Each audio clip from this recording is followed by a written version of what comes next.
അയ്യപ്പന്റെ സ്വർണം കട്ടവനൊക്കെ വെള്ളം കുടിക്കണമെന്ന് കോടതി കൂടി തീരുമാനിക്കുമ്പോൾ ഭക്തജനങ്ങൾക്ക് പ്രതീക്ഷ നിയമത്തിലും നീതിയിലും കൂടിയാണ്.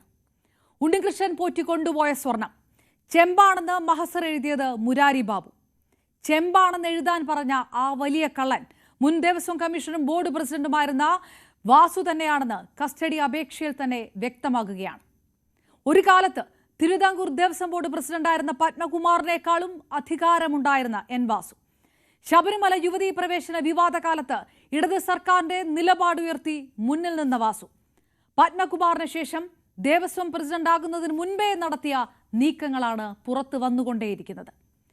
വിശ്വാസവഞ്ചന നടത്തി സ്വർണം തട്ടിയ കേസിൽ ഉൾപ്പെട്ട പ്രതികളെല്ലാം തന്നെ പരസ്പരം സഹായിച്ചെന്നും അതിലൂടെ ഉത്സാഹം കാണിച്ചെന്നും കസ്റ്റഡി അപേക്ഷയിൽ തന്നെ വ്യക്തമായി പറയുമ്പോൾ വാസു കൂടുതൽ കുരുക്കിലേക്ക് എന്നതിൽ മറുവാദമില്ല. സ്വർണ്ണക്കവർച്ചയിൽ അസാധാരണ നീക്കത്തിലേക്ക് കടന്നുകൊണ്ട് ഹൈക്കോടതി വീണ്ടും ഹർജി സ്വമേധയാ രജിസ്റ്റർ ചെയ്തിരിക്കുന്നത് എന്ത് നിർണായക നീക്കമാണ് വ്യക്തമാക്കുന്നത്? എൻ വാസുവിനെതിരെ കുരുക്കു മുറുകുമ്പോൾ അതാണോ നാളെ തന്നെ ഹർജി കോടതി പരിഗണിക്കുമ്പോൾ പ്രതീക്ഷിക്കേണ്ടത്? CPMന്റെ മുൻ പഞ്ചായത്ത് പ്രസിഡന്റ് കുരുക്കിലാകുമ്പോൾ അത് പാർട്ടിയെ ഭരിക്കുന്ന സർക്കാരിനെ വെട്ടിലാക്കുമോ എന്നുള്ളത് അടുത്ത ചോദ്യം. ന്യൂസ് അറ്റ് 9 സ്വാഗതം. നോക്കാം പ്രധാന തലക്കെട്ടുകൾ വിശദമായി. ശബരിമല സ്വർണ്ണ കവർച്ചയിൽ കോടതിയിൽ നിർണായക നീക്കങ്ങൾ. വീണ്ടും സ്വമേധയാ ഹർജി രജിസ്റ്റർ ചെയ്ത് ഹൈക്കോടതി. നടപടി ദേവസ്വം ബെഞ്ചിന്റെ നിർദ്ദേശമനുസരിച്ച് ഹർജി നാളെ തന്നെ പരിഗണിക്കും. നടപടിക്രമങ്ങൾ അതീവ രഹസ്യ സ്വഭാവത്തിൽ.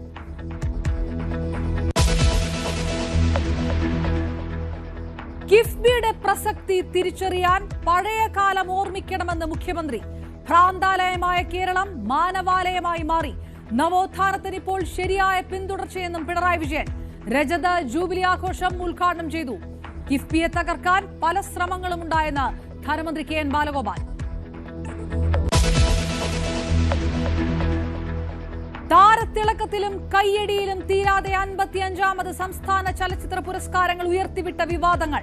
പ്രകാശ് രാജിന്റെ ദേശീയ ജൂറി പരാമർശം രാഷ്ട്രീയ പ്രേരിതമെന്ന വിമർശനം. ദേശീയ അവാർഡ് നൽകുന്നത് പ്രത്യേക താൽപര്യത്തിലെന്ന വിമർശനത്തിനെതിരെ വലത് സംഘപരിവാർ സംഘടനകൾ. വേടന് പുരസ്കാരം നൽകിയതിൽ വിമർശനവുമായി വനിതാ എഴുത്തുകാരും പ്രമുഖരും.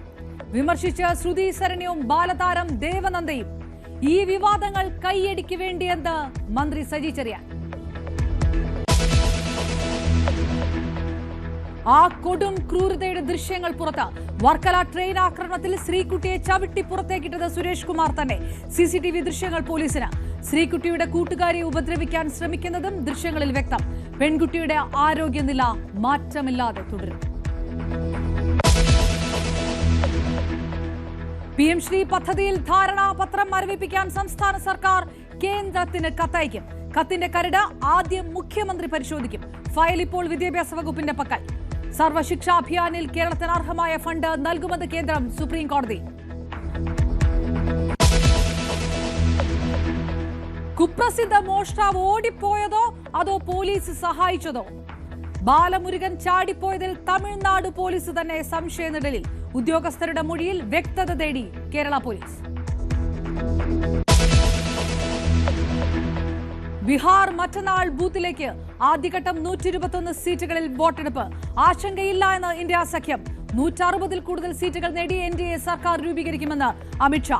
വോട്ടുകളയിൽ രാഹുൽ ഗാന്ധിയുടെ വാർത്താ സമ്മേളനം നാളെ. സംസ്ഥാനത്ത് തീവ്ര വോട്ടർ പട്ടിക പരിഷ്കരണ നടപടികൾക്ക് തുടക്കം. വീടുകൾ കയറിയുള്ള വിവരശേഖരണത്തിനാണ് തുടക്കം.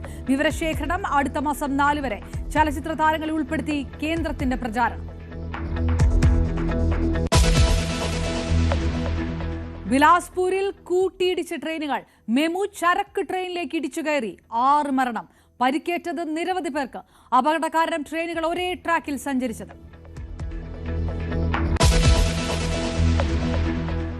ഇന്ത്യയും ഉറ്റുനോക്കുന്നു. വരുമോ ന്യൂയോർക്ക് മേയർ കസേരയിൽ ആദ്യ ഇന്ത്യൻ വംശജൻ? Democratic nominee Zohran Mamdani ജയത്തിലേക്ക്.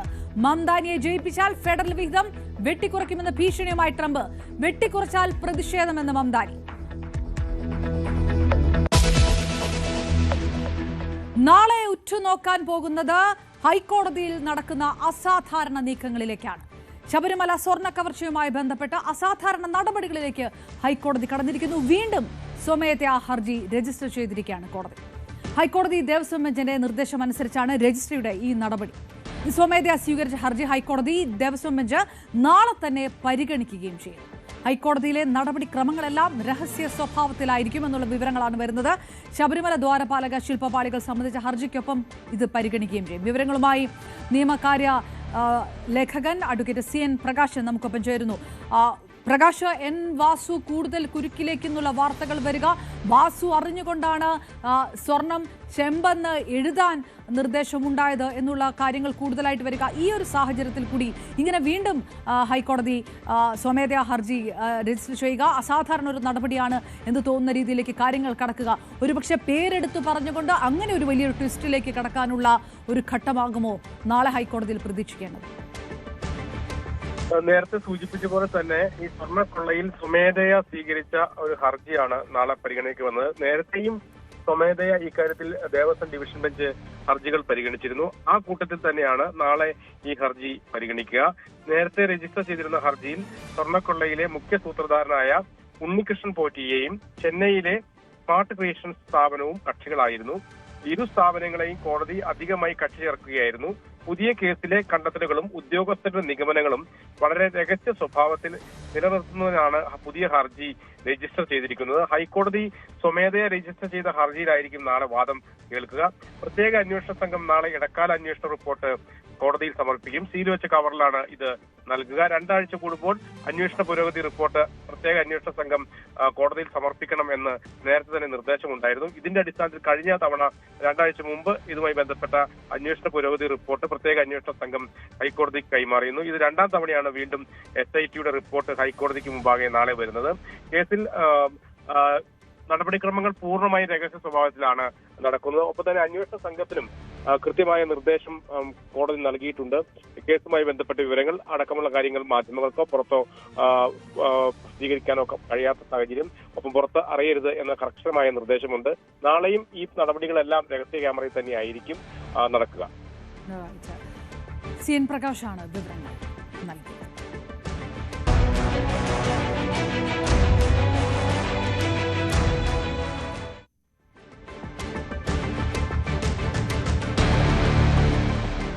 മുൻ ദേവസ്വം കമ്മീഷണറും ബോർഡ് പ്രസിഡന്റുമായിരുന്ന N വാസുവിനെതിരെ നേരത്തെ പറഞ്ഞ പോലെ ഗുരുതര പരാമർശങ്ങളാണ് SITയുടെ കസ്റ്റഡി അപേക്ഷയിലുള്ളത്. അതിന്റെ പകർപ്പ് പുറത്തു വന്നിരിക്കുന്നു. ശബരിമല കട്ടിളപ്പാളിയിൽ പതിച്ചിരുന്ന സ്വർണം പൊതിഞ്ഞ ചെമ്പുപാളികൾ എന്നത് ഒഴിവാക്കി ചെമ്പുപാളികൾ എന്ന് മാത്രം എഴുതിയത് ദേവസ്വം കമ്മീഷണറായിരുന്ന 3ാം പ്രതി വാസുവിന്റെ അറിവോടെയാണെന്ന് കസ്റ്റഡി അപേക്ഷയിൽ വ്യക്തമായി പറയുന്നുണ്ട്. വാതിൽപ്പാളിയിലെ സ്വർണ്ണമോഷണ കേസിൽ ഉണ്ണികൃഷ്ണൻ പോറ്റിയെ കസ്റ്റഡിയിൽ വിട്ടുകിട്ടാൻ വേണ്ടി നൽകിയ അപേക്ഷയിലാണ് ഈ പരാമർശങ്ങളെല്ലാം ഉണ്ടാകുന്നത്. നേരത്തെ പറഞ്ഞ പോലെ ഇതുമായി ബന്ധപ്പെട്ടു കൂടിയാണ് വളരെ പ്രധാനപ്പെട്ട അസാധാരണ നീക്കങ്ങൾ ഹൈക്കോടതിയിൽ നടക്കുന്നത്. നാളെ ഉറ്റുനോക്കേണ്ടി വരും. ശബരിമലയിലെ വാതിൽപ്പാളിയിലെ 409 ഗ്രാം സ്വർണം മോഷണം പോയതുമായി ബന്ധപ്പെട്ട കേസിലാണ് കഴിഞ്ഞ ദിവസം പ്രത്യേക അന്വേഷണ സംഘം പത്തനംതിട്ട കോടതിയിൽ കസ്റ്റഡി അപേക്ഷ നൽകിയത്. ഉണ്ണികൃഷ്ണൻ പോറ്റിയെ വിശദമായി ചോദ്യം ചെയ്യലിന് വേണ്ടി വീണ്ടും കസ്റ്റഡിയിൽ വാങ്ങുന്നതിന്റെ ഭാഗമായിട്ടായിരുന്നു ഈ അപേക്ഷ നൽകിയത്.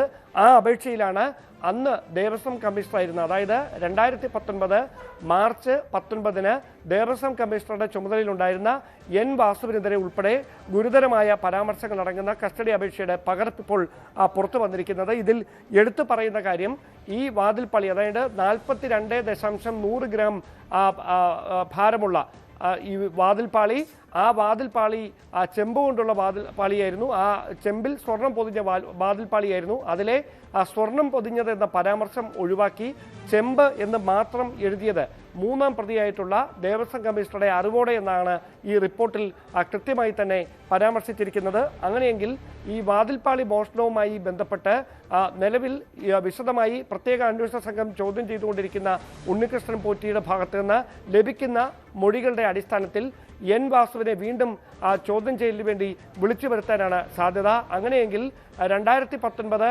മാർച്ച് മാസം 19-ാം തീയതി ഇങ്ങനെയൊരു ഉത്തരവ് ഇട്ട N വാസു 2019 മെയ് മാസത്തിലാണ് അവിടെ നിന്ന് ഇത് ഇളക്കി മാറ്റുന്ന തരത്തിലേക്ക്, അതായത് ഈ വാതിൽപ്പാളി ഇളക്കി മാറ്റി അത് സ്മാർട്ട് ക്രിയേഷൻസിന് കൈമാറുന്ന തരത്തിലേക്ക് കാര്യങ്ങൾ എത്തിയത്. അത് കൃത്യമായി അന്ന് ദേവസ്വം കമ്മീഷണറായിരുന്ന വാസുവിന്റെ അറിവോടെയാണ് എന്ന തരത്തിലുള്ള പരാമർശങ്ങളാണ് ഈ കസ്റ്റഡി അപേക്ഷയിൽ ഉൾക്കൊണ്ടിരിക്കുന്നത്. അങ്ങനെയെങ്കിൽ ഉണ്ണികൃഷ്ണൻ പോറ്റിയെ വിശദമായി ചോദ്യം ചെയ്യുന്നതിലൂടെ എൻ വാസുവിന് ഇതുമായി ബന്ധപ്പെട്ട് ഏതൊക്കെ തരത്തിലാണ് ബന്ധമുള്ളത് എന്ന് വ്യക്തമാകുമെന്ന നിഗമനത്തിലാണ് SIT. ഇന്ന് പഞ്ച് ഡയലോഗ് പറഞ്ഞിരിക്കുന്നത് മുഖ്യമന്ത്രി പിണറായി വിജയൻ തന്നെയാണ്. കിഫ്ബിയുടെ രജത ജൂബിലി ആഘോഷങ്ങൾ ഉദ്ഘാടനം ചെയ്തുകൊണ്ട് മുഖ്യമന്ത്രി പറഞ്ഞിരിക്കുന്നത് നവോത്ഥാനത്തിൻ്റെ തുടർച്ച ഉണ്ടായിരിക്കുന്നത് കേരളത്തിലാണ്. ഇനി കിഫ്ബിക്കെതിരെ ഉണ്ടായ ശ്രമങ്ങളൊക്കെ വിമർശിച്ചുകൊണ്ട് ധനമന്ത്രിയും അതൊക്കെ പറയുമ്പോൾ കിഫ്ബിയുടെ പ്രസക്തി തിരിച്ചറിയാൻ പഴയ കാലം ഓർമ്മിക്കൂ എന്ന് കൂടി മുഖ്യമന്ത്രി പറയുന്നു. ഭ്രാന്താലയമായ കേരളം മാനവാലയമായി മാറി. നവോത്ഥാനത്തിന് അങ്ങനെ ശരിയായ പിന്തുടർച്ച ഇപ്പോഴുണ്ടായി എന്ന് മുഖ്യമന്ത്രി പറയുന്നു. രജത ജൂബിലി ആഘോഷം തിരുവനന്തപുരത്താണ് മുഖ്യമന്ത്രി ഉദ്ഘാടനം ചെയ്തത്. ആ ചടങ്ങിൽ ഉദ്ഘാടനം ചെയ്തുകൊണ്ട് അദ്ദേഹം പറഞ്ഞ ആ വാക്കുകളാണ് ഇന്നത്തെ പഞ്ച്.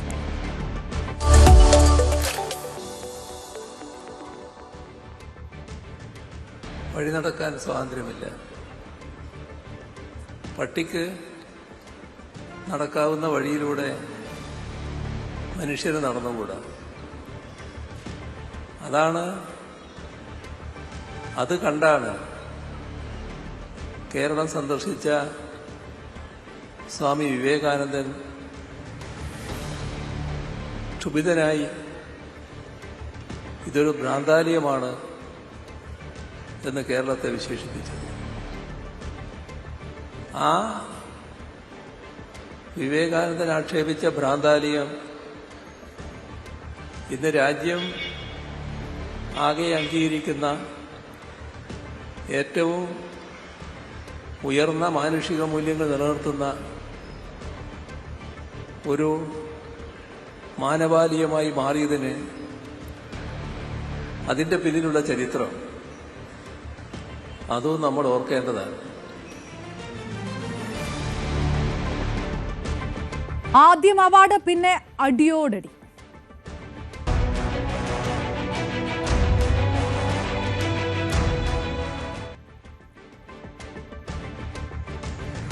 സംസ്ഥാന ചലച്ചിത്ര അവാർഡ് പ്രഖ്യാപനത്തെ ചൊല്ലി വിവാദങ്ങൾ തുടർന്നുകൊണ്ടേയിരിക്കുന്നു. ഓരോ അവാർഡ് പ്രഖ്യാപനവുമായി ബന്ധപ്പെട്ട് അതിപ്പോൾ ദേശീയ ചലച്ചിത്ര അവാർഡാണെങ്കിലും സംസ്ഥാന ചലച്ചിത്ര അവാർഡാണെങ്കിലും ഈ വിവാദങ്ങൾ അത് പഴയ കഥയാണ്, പുതിയ സംഭവമല്ല. പക്ഷേ ഇത്തവണ ഈ വിവാദങ്ങൾക്ക് രാഷ്ട്രീയ പ്രാധാന്യം കൂടി വരുന്നുണ്ട്. പല പല പല തരത്തിൽ നിന്നാണ് വിമർശനങ്ങൾ വരുന്നത്. ബാലതാരങ്ങൾക്ക് അവാർഡ് നൽകാത്തത്, അവാർഡ് പ്രഖ്യാപന വേദിയിൽ ജൂറി ചെയർമാൻ പ്രകാശ് രാജ് നടത്തിയ പരാമർശങ്ങൾ, വേടന് പുരസ്കാരം നൽകിയത്, ഇങ്ങനെ പല തരത്തിലുള്ള വിമർശനങ്ങൾ വന്നുകൊണ്ടേയിരിക്കുന്നു. അപ്പോഴും ഈ ആരോപണങ്ങളൊക്കെ സർക്കാർ തള്ളുകയാണ്. ബാലതാരങ്ങൾക്ക് അവാർഡ് നൽകാത്തതിനെതിരെ ബാലതാരം ദേവനന്ദ അടക്കമുള്ളവർ ഇൻസ്റ്റാഗ്രാം പോസ്റ്റുമായി രംഗത്തെത്തുകയൊക്കെ ചെയ്തിരിക്കുന്നു. വെറുതെ കയ്യടി കിട്ടാൻ വേണ്ടി ഈ വിവാദങ്ങൾ ഉണ്ടാക്കുകയാണ് എന്നാണ് മന്ത്രി സജി ചെറിയാൻ പറഞ്ഞിരിക്കുന്നത്. പല തരത്തിലുള്ള വിമർശനങ്ങൾ. എന്താണ് 55ാമത് സംസ്ഥാന ചലച്ചിത്ര അവാർഡ് പ്രഖ്യാപനം ബാക്കി വയ്ക്കുന്നത് നോക്കാം. And I'm so happy to be a jury chairman of Kerala because when they called me, they said, we need an outsider who's experienced and we will not poke our hands into it and then we will let you take a decision. You know, that is not happening in the national awards, and we see it when files and piles are getting awards. We know what is it. And I think if such sort of a jury and such of a national government, they don't deserve Mammootty. Prakash രാജിന്റെ ഈ പരാമർശമാണ് വിവാദമാകുന്നത്. മമ്മൂട്ടിക്ക് അർഹതപ്പെട്ട അവാർഡാണെങ്കിലും അതിനെ ദേശീയ award ജൂറിയുമായി കൂട്ടിക്കെട്ടിയതാണ് വിമർശനത്തിന് കാരണം. ദേശീയ award പ്രത്യേക താൽപര്യത്തിലാണ് നൽകുന്നതെന്നുള്ള സംസ്ഥാന അവാർഡ് ചെയർമാന്റെ വിമർശനം അദ്ദേഹം പിന്തുടരുന്ന രാഷ്ട്രീയമാണ് പ്രതിഫലിപ്പിക്കുന്നത് എന്നാണ് ഉയരുന്ന എതിർപ്പ്. വേടന് മികച്ച ഗാനരചനയ്ക്കുള്ള അവാർഡ് നൽകിയതും ഇതോടൊപ്പം വിമർശന വിഷയമാകുന്നു. ഒരു കവിത എന്നൊക്കെ പറയുമ്പോൾ ധാരണകളുണ്ട്. സാധാരണ നമ്മൾ പറഞ്ഞ പോലെ കുഞ്ചന്റെ തത്തയെ കൊഞ്ചിച്ച കവിതയാണ്, കുഞ്ചന്റെ തുള്ളലിന് മണികൊട്ടിയ കവിതയാണ്. അത്രയ്ക്കൊന്നും ഇപ്പൊ നമ്മൾ പ്രതീക്ഷിക്കുന്നില്ല. പക്ഷെ എന്നിരുന്നാലും ആസ്വാദകരുടെ മനസ്സിലേക്ക് ഒരു വെള്ളിടി വെട്ടത്തക്ക വിധത്തിലുള്ള ഒരു തീരുമാനമാകാതെ അത് നോക്കാമായിരുന്നു എന്നൊരു അഭിപ്രായമുണ്ട്. അതേസമയം അവാർഡ് നിർണയത്തിൽ ഒരു തരത്തിലുള്ള രാഷ്ട്രീയവും പ്രതിഫലിച്ചില്ലെന്നായിരുന്നു സിനിമാ അവാർഡ് പ്രാഥമിക ജൂറി അംഗം VC അഭിലാഷിന്റെ പ്രതികരണം.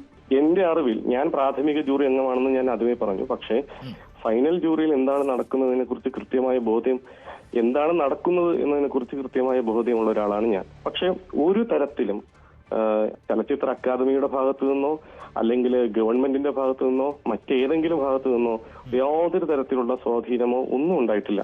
സ്വതന്ത്ര സിനിമകൾക്ക് ഒട്ടും പ്രാധാന്യം കിട്ടിയില്ലെന്ന വിമർശനവുമായി സംവിധായിക ശ്രുതി ശരണ്യവും രംഗത്തെത്തി. കുട്ടികളുടെ സിനിമകളെ അവഗണിച്ചതിനെതിരെ ബാലതാരം ദേവനന്ദയും വിമർശനമുന്നയിച്ചു. കുട്ടികളും സമൂഹത്തിന്റെ ഭാഗമെന്ന് പറഞ്ഞ ജൂറി ചെയർമാൻ കുട്ടികളുടെ അവകാശങ്ങളെ കാണാതെ പോയെന്നും ദേവനന്ദ. എന്നാൽ സിനിമാ അവാർഡിനെതിരെ ഉയർന്ന വിമർശനങ്ങളെ എല്ലാം തള്ളിക്കളയുകയാണ് മന്ത്രി സജി ചെറിയാൻ. വിവാദങ്ങൾ കയ്യടിക്ക് വേണ്ടി മാത്രമുള്ളതെന്നാണ് മന്ത്രിയുടെ പരാമർശം. ക്രിയേറ്റീവായിട്ടുള്ള സിനിമകൾ വന്നാൽ ആ സിനിമയെ ഗവൺമെന്റ് കൂടി വേണ്ടി വന്നാൽ സപ്പോർട്ട് ചെയ്ത് അടുത്ത ഒരു അവാർഡ് ദാനം വരുമ്പോൾ കുട്ടികളുടെ സിനിമ അവർക്ക് അവാർഡ് കിട്ടുന്ന തരത്തിലേക്ക് മാറ്റിയെടുക്കാനേ നമുക്ക് ഇനി കഴിയും. ആ കാര്യത്തിൽ നിലപാടെടുക്കും. ഞാൻ ബന്ധപ്പെട്ടവരുടെ യോഗം ഇന്നലെ തന്നെ ഞാൻ നിർദ്ദേശം കൊടുത്തിട്ടുണ്ട്. തിരുവനന്തപുരത്ത് ചെന്നാൽ ഈ സിനിമാ ഇൻഡസ്ട്രിയിൽ ബന്ധപ്പെട്ടവരുടെ യോഗം വിളിച്ചു കൂട്ടി ഇവര് ചൂണ്ടിക്കാണിച്ചിട്ടുള്ള കുറവുകൾ, അത് ഒരു കുറവല്ല, പല കുറവുകൾ അത് ചൂണ്ടിക്കാണിച്ചിട്ടുണ്ട്. ആ കുറവുകളെല്ലാം അവരുടെ ശ്രദ്ധപ്പെടുത്തിയിട്ട് നമുക്കതിനെ എങ്ങനെ രൂപാന്തരപ്പെടുത്താൻ കഴിയുമെന്ന് നടപടിയുണ്ടാകും. News desk, news 18. പറഞ്ഞു വന്നതുപോലെ തന്നെ രാഷ്ട്രീയമായിട്ടുള്ള ദേശീയ ചലച്ചിത്ര അവാർഡ് പ്രഖ്യാപനവുമായി ബന്ധപ്പെട്ട് അവാർഡ് നൽകിയതുമായി ബന്ധപ്പെട്ട് ഉയർന്ന വിവാദങ്ങളിൽ രാഷ്ട്രീയമുണ്ടായിരുന്നു. അതേ രാഷ്ട്രീയത്തിലുള്ള മറുപടിയാണ് ജൂറി ചെയർമാൻ പ്രകാശ് രാജ് ഇവിടെ നിന്ന് കൊടുത്തത്. സ്വാഭാവികമായിട്ടും മറുവശത്ത് നിന്ന് വലിയ തരത്തിലുള്ള വിമർശനങ്ങൾ ഉണ്ടാവുകയും ചെയ്തിരിക്കുന്നു. വേടന് അവാർഡ് കൊടുത്തപ്പോൾ അത് ഇടതുപക്ഷ സർക്കാരിൻ്റെ പ്രഖ്യാപിത ചില നിലപാടുകളുമായി പൊരുത്തപ്പെട്ടു പോകാത്തതാണ് എന്ന തരത്തിലുള്ള വിമർശനം ഉന്നയിച്ചിരിക്കുന്നത് ഇടതുപക്ഷത്തോട് ചേർന്ന് നിൽക്കുന്ന എഴുത്തുകാരും പ്രമുഖരും ഒക്കെ തന്നെയാണ്. അപ്പോഴും ഈ വിവാദങ്ങളെല്ലാം മന്ത്രി സജി ചെറിയാൻ പരിപൂർണമായി കണ്ണടച്ച് തള്ളുകയാണ്. രാഷ്ട്രീയം ബാക്കിയാകുന്നുണ്ടോ ഈ ചലച്ചിത്ര അവാർഡ് പുരസ്കാര വിവാദങ്ങൾക്ക് ശേഷം എന്നുള്ളതാണ് ടി ജി സജിത്തിന്റെ വിശകലനം. കേരളത്തിൽ സിനിമാ അവാർഡ് പ്രഖ്യാപനം വിവാദത്തിൽപ്പെടുന്നത് ഇതാദ്യമല്ല. മുമ്പും പലവട്ടം സമാന വിവാദങ്ങളൊക്കെ ഉണ്ടായിട്ടുണ്ട്. പക്ഷേ ഇത്തവണത്തെ ഈ നീക്കങ്ങൾക്ക് മറ്റു ചില പ്രത്യേകതകൾ കൂടിയുണ്ട്. ഉദാഹരണമായി സമാന്തര സിനിമകളെ എക്കാലവും പ്രോത്സാഹിപ്പിച്ചതാണ് ഇടതുപക്ഷ സർക്കാരിൻ്റെ കാലത്ത്. പക്ഷേ സമാന്തര സിനിമകൾക്ക് ഈ അവാർഡ് പ്രഖ്യാപനത്തിൽ ഒരു പ്രോത്സാഹനവും ഉണ്ടായില്ല. അത്തരം സിനിമകളെ കണ്ടെത്താൻ ശ്രമിച്ചതുമില്ല. ഇതൊരു വിമർശനമാണ്. ഈ വിമർശനം ഉന്നയിച്ചതിൽ ഇടതുപക്ഷത്ത് തന്നെ ഉള്ളവർ ഉണ്ട് എന്നതാണ് ഏറെ ശ്രദ്ധേയമായ ഒരു കാര്യം. മറ്റൊന്ന്, ബാലതാരങ്ങളെ കണ്ടെത്താൻ കഴിഞ്ഞില്ല എന്നതാണ്. പ്രതിഭകളായ ബാലതാരങ്ങൾ കണ്ടെത്താൻ ആരും തന്നെ ഉണ്ടായിരുന്നില്ല എന്ന ജൂറിയുടെ വാദം, അതിൽ കഴമ്പില്ലെന്ന് വാദം ഉന്നയിക്കുന്നവർ ഇടതുപക്ഷത്ത് തന്നെയുണ്ട്. സർക്കാരിനെതിരായ ഒരു വിമർശനം കൂടിയായി മാറുകയാണ്. പ്രത്യേകിച്ച് കൊച്ചുകുട്ടികൾക്കടക്കം പ്രോത്സാഹനം നൽകേണ്ട, ബാലതാരങ്ങൾക്ക് പ്രോത്സാഹനം നൽകേണ്ട ഒരു സർക്കാർ സംവിധാനത്തിൽ എന്തുകൊണ്ട് ഇത് കഴിഞ്ഞില്ല എന്ന ചോദ്യമാണ്. പൂർണ്ണമായും ജൂറിയുടെ സ്വാതന്ത്ര്യമാണ് ഇത് എന്ന് പറഞ്ഞുകൊണ്ട് സർക്കാർ തൽക്കാലം ഇതിൽ കൈ മലർത്തുകയാണ്. പക്ഷേ സ്വാഭാവികമായും ഉയരുന്ന ഒരു വിമർശനത്തിൽ സർക്കാരിന് മറുപടി പറയേണ്ടി വരും. മറ്റൊരു ശ്രദ്ധേയമായ കാര്യം, റാപ്പർ വേടന് അവാർഡ് നൽകിയതാണ്. നിരവധി ആരോപണങ്ങൾ നേരിടുന്ന റാപ്പർ വേടന് അവാർഡ് നൽകിയത് യഥാർത്ഥത്തിൽ അത് ജൂറിയുടെ സ്വാതന്ത്ര്യം എന്ന് പറയുമ്പോഴും അത് സർക്കാരിൻ്റെ ഒരു നേട്ടമായി മുന്നോട്ട് വയ്ക്കാൻ മന്ത്രി അടക്കമുള്ളവർ ശ്രമിക്കുന്നുണ്ട് എന്നത് കൂടി ശ്രദ്ധേയമാണ്. ഇതിന് പിന്നിൽ ഒരു രാഷ്ട്രീയമുണ്ട് എന്ന് വാദിക്കുന്നവരാണ് ഏറെയും. കാരണം റാപ്പർ വേടനെ പോലെ ഉള്ള ഒരു വ്യക്തിക്ക് അവാർഡ് നൽകുന്നത് കൂടി റാപ്പറെ പിന്തുണയ്ക്കുന്നവരുടെ പിന്തുണ കൂടി നേടുക, അതിന് പിന്നിൽ ഒരു തെരഞ്ഞെടുപ്പ് രാഷ്ട്രീയമുണ്ട് എന്ന് വാദിക്കുന്നവരും ഏറെയുണ്ട് എന്നതാണ് ശ്രദ്ധേയം. എന്തായാലും തെരഞ്ഞെടുപ്പ് പതിവ് പോലെ ഈ അവാർഡ് പ്രഖ്യാപനം വിവാദത്തിലാണ്. വിവാദങ്ങൾ തുടരുക തന്നെ ചെയ്യാണ്. ജൂറി ചെയർമാൻ പ്രകാശ് രാജ് നടത്തിയുള്ള പ്രസ്താവനകളും സംഘപരിവാർ കേന്ദ്രങ്ങളെ വലിയ രീതിയിൽ ചൊടിപ്പിച്ചിട്ടുണ്ട്. അതിന് പിന്നിലും ഒരു രാഷ്ട്രീയമുണ്ട് എന്ന വാദം ഉന്നയിക്കുന്നവരാണ് ഏറെയും. ക്യാമറ വിട്ടുകളഞ്ഞില്ല ആ കൊടും ക്രൂരത.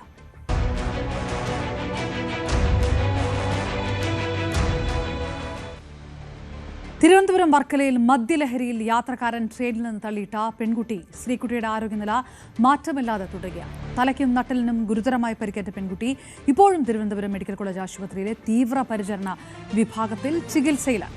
പ്രതി സുരേഷ് കുമാർ റിമാൻഡിലാണ്. ഈ സംഭവ സമയത്ത് CCTV ദൃശ്യങ്ങൾ പോലീസിന് ലഭിച്ചു. സുരേഷ് കുമാർ ശ്രീകുട്ടിയെ ചവിട്ടി പുറത്തേക്ക് തള്ളിയിടുന്നത് ഈ ദൃശ്യങ്ങളിൽ വ്യക്തമാണ്. കൊടും ക്രൂരതയുടെ ദൃശ്യങ്ങൾ സുവ്യക്തമായി പോലീസിന് മുന്നിൽ എത്തിയിരിക്കുന്നു.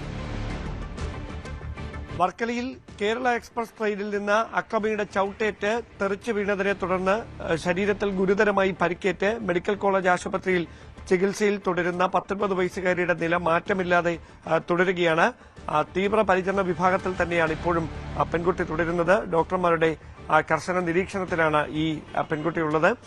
ബോധം വീണ്ടെടുത്തതുമായി ബന്ധപ്പെട്ട സ്ഥിരീകരണമൊന്നും മെഡിക്കൽ കോളേജ് ആശുപത്രി അധികൃതരുടെ ഭാഗത്ത് നിന്ന് ഇതുവരെ ഉണ്ടായിട്ടില്ല. പക്ഷേ ആരോഗ്യനില സ്റ്റേബിൾ ആണ് എന്ന് തന്നെയാണ് ആശുപത്രി സൂപ്രണ്ട് ഉൾപ്പെടെ ഇപ്പോൾ വ്യക്തമാക്കുന്നത്. അതായത് ഈ ആന്തരിക രക്തസ്രാവമാണ് ഒരു വെല്ലുവിളിയായി നിലനിന്നത്. തലയിലും അതോടൊപ്പം മറ്റ് ശരീരഭാഗങ്ങളുമേറ്റ മുറിവാണ് ഈ ആരോഗ്യ സ്ഥിതി അല്പം വഷളാക്കുകയും കഴിഞ്ഞ ദിവസം വെന്റിലേറ്ററിലേക്ക് മാറ്റുകയൊക്കെ ചെയ്യേണ്ട സാഹചര്യത്തിലേക്ക് നയിച്ചത്. പിന്നീട് പ്രാഥമിക ചികിത്സയ്ക്ക് ശേഷം ഈ ഒരു സ്ഥിതിക്ക് മാറ്റം വന്നിട്ടുണ്ട്. പക്ഷേ ശരീരത്തിൽ ചതവ് ഏറ്റിട്ടുണ്ട്, ആഴത്തിൽ ചതവ് ഏറ്റിട്ടുണ്ട്, തലച്ചോറിലടക്കം ഈ ക്ഷതം സംഭവിച്ചിട്ടുണ്ട് ഈ പെട്ടെന്നുണ്ടായ വീഴ്ചയിൽ. എന്തായാലും വൈകാതെ തന്നെ ആരോഗ്യനിലയിൽ ഒരു നല്ല മാറ്റം ഉണ്ടാകുമെന്ന പ്രതീക്ഷയിലാണ് മെഡിക്കൽ കോളേജ് ആശുപത്രിയിലെ വിദഗ്ധ ഡോക്ടർമാർ അടങ്ങുന്ന മെഡിക്കൽ സംഘം. അതിനിടെ പ്രതി സുരേഷ് കുമാറിനെ കഴിഞ്ഞ ദിവസം റിമാൻഡ് ചെയ്തിരുന്നു. 2 ആഴ്ചത്തേക്കാണ് റിമാൻഡ് ചെയ്തിരിക്കുന്നത്. അടുത്ത ദിവസം തന്നെ ഇയാളെ കസ്റ്റഡിയിൽ വിട്ടുകിട്ടുന്നതിന് വേണ്ടി അപേക്ഷ സമർപ്പിക്കും. അതിനുശേഷമായിരിക്കും വർക്കലയിൽ ഉൾപ്പെടെ എത്തിച്ച് ഈ സംഭവ സ്ഥലത്തെത്തിച്ച് വിശദമായ തെളിവെടുപ്പ് ഉൾപ്പെടെ നടത്തുക. PM ശ്രീയിൽ ഇനി കേന്ദ്രത്തിന് കത്തയക്കാൻ നീക്കം.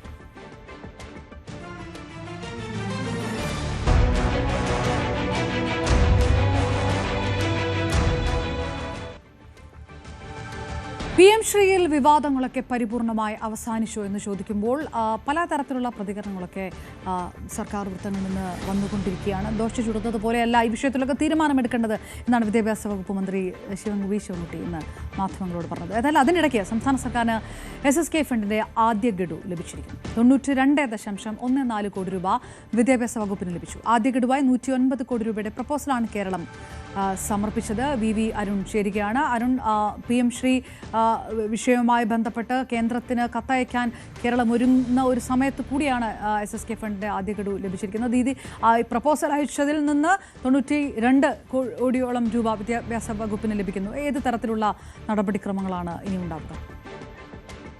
സംസ്ഥാനത്തിന് 127 കോടിയോളം രൂപ SSK ഫണ്ട് ഇനത്തിൽ ലഭിക്കാനുണ്ട്. അത് അടിയന്തരം അനുവദിക്കണമെന്ന് നേരത്തെ കേന്ദ്ര വിദ്യാഭ്യാസ വകുപ്പിനോട് മന്ത്രി വി ശിവൻകുട്ടി ആവശ്യപ്പെട്ടിരുന്നു. അതിൽ ആദ്യ ഗഡുവാണ് ഇപ്പോൾ ലഭിച്ചത്. കേരളം പ്രപ്പോസലായി സമർപ്പിച്ച 109 കോടി രൂപയാണ് അതിലിപ്പോൾ ലഭിച്ചിരിക്കുന്നത്. അതിന്റെ ആദ്യ ഗഡുവായി 92.14 കോടി രൂപയാണ്. നോൺ റെക്കറിംഗ് ഇനത്തിന് 17 കോടി രൂപ കൂടി ആദ്യ ഗഡുവിൽ സംസ്ഥാനത്തിന് കിട്ടാനുണ്ട്. അത് വൈകാതെ ലഭിക്കണമെന്നാണ് സംസ്ഥാനത്തിന്റെ ആവശ്യം.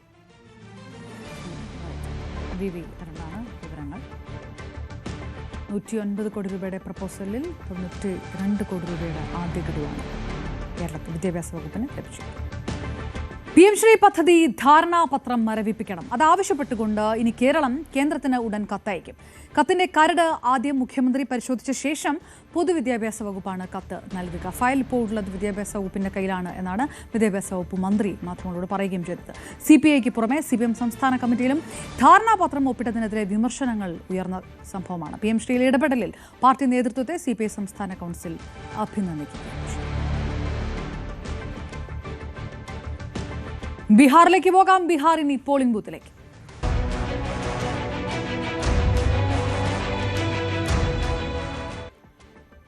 ബീഹാറിൽ 1ാം ഘട്ട തെരഞ്ഞെടുപ്പ് പ്രചാരണത്തിന് ആവേശ സമാപനം. 121 മണ്ഡലങ്ങളിലെ വോട്ടർമാർ മറ്റന്നാൾ പോളിംഗ് ബൂത്തിലെത്തും. ദേശീയ നേതാക്കളെല്ലാം അണിനിരന്ന തെരഞ്ഞെടുപ്പ് പ്രചാരണമാണ് ആദ്യഘട്ടം തന്നെ ബീഹാറിൽ കണ്ടത്.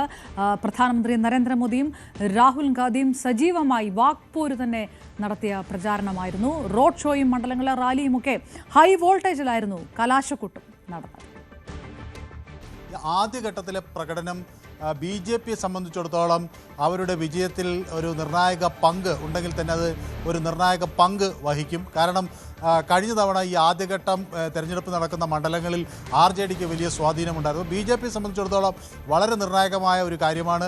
അതുകൊണ്ട് തന്നെ പ്രധാനമന്ത്രിയും അമിത്ഷാ ഉൾപ്പെടെയുള്ള മുതിർന്ന നേതാക്കൾ തന്നെ നേരിട്ടിറങ്ങി പ്രചരണത്തെ നയിക്കുന്ന ഒരു കാഴ്ചയാണ് ബീഹാറിൽ നമുക്ക് കാണാൻ കഴിഞ്ഞു. ഇന്ന് പ്രധാനമന്ത്രി താഴെത്തട്ടിലുള്ള പ്രവർത്തകരുമായൊക്കെ സംവദിച്ചു. മേരെ ബൂത്ത് സബ്സെ മസ്ബൂത്ത് എന്ന ഒരു മുദ്രാവാക്യം, അതായത് എൻ്റെ ബൂത്താണ് ഏറ്റവും ശക്തമായ ബൂത്ത് എന്ന തരത്തിലുള്ള ഒരു പ്രചരണം, ഒരു മുദ്രാവാക്യം നേരത്തെ BJP ഉയർത്തിയിരുന്നു. അതെന്ന് പ്രവർത്തകർക്ക് നൽകിക്കൊണ്ടാണ് പ്രധാനമന്ത്രി ഈ പദ്ധതിയിൽ അവരുമായി സംവദിച്ചത്. അതേസമയം അമിത്ഷാ ഇന്ന് 3 റാലികളിൽ പങ്കെടുത്തു. രാജ്നാഥ് സിംഗ് ആകട്ടെ ഇന്ന് 5 ഇടങ്ങളിൽ പ്രചരണ രംഗത്ത് ഉണ്ടായിരുന്നു. രാഹുൽ ഗാന്ധിയും മൂന്നിടത്ത് പ്രചരണ രംഗത്തുണ്ടായിരുന്നു. അതുപോലെ BJP അവരുടെ ഈ മറ്റ് സംസ്ഥാനങ്ങളിലെ മുഖ്യമന്ത്രിമാരെ അവിടെ പ്രചരണത്തിനായി എത്തിച്ചിട്ടുണ്ട്. അപ്പോൾ യോഗി ആദിത്യനാഥിനെ പോലുള്ളവർ, ഡൽഹി മുഖ്യമന്ത്രിയൊക്കെ അവിടെ ഇന്ന് പ്രത്യേക റോഡ് ഷോ പലയിടങ്ങളിൽ നടത്തുന്നുണ്ട്. അപ്പോൾ 121 മണ്ഡലങ്ങൾ BJPയെ സംബന്ധിച്ചിടത്തോളം ഏറ്റവും നിർണായകമായ മണ്ഡലങ്ങളാണ്. 1314ഓളം സ്ഥാനാർത്ഥികളാണ് ഇവിടെ ജനവിധി തേടുകയും ചെയ്യുന്നത്.